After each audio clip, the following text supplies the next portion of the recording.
அனைவருக்கும் என் அன்பான வணக்கங்கள். நேற்றைய பகுதியின் தொடர்ச்சி.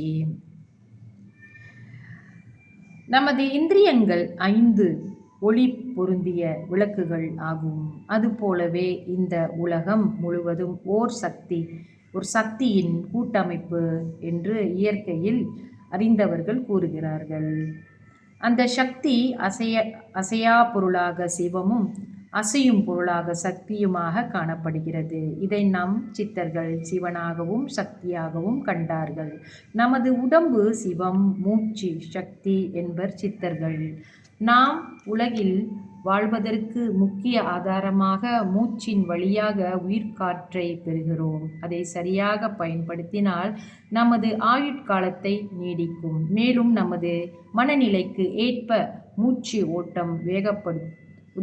உதாரணமாக, நாம் பயப்பட்டால் அல்லது கோபப்பட்டால் மூச்சின் எண்ணிக்கை அதிகரிக்கும். எண்ணிக்கை அதிகமானால் நமது ஆயுட்காலம் குறையும்.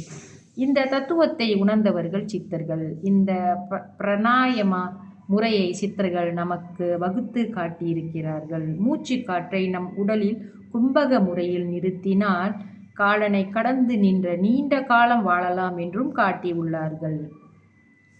அதை போலவே சித்தர்கள் எல்லோருமே நமது வாழ்க்கையின் செல்வ நிலைமையையும் அறம் செய்ய வேண்டும் என்பது போன்ற வாழ்க்கைக்கு உகந்த பல கருத்துக்களை அவர்களின் பாடல்களின் மூலம் நமக்கு வழங்கியுள்ளார்கள்.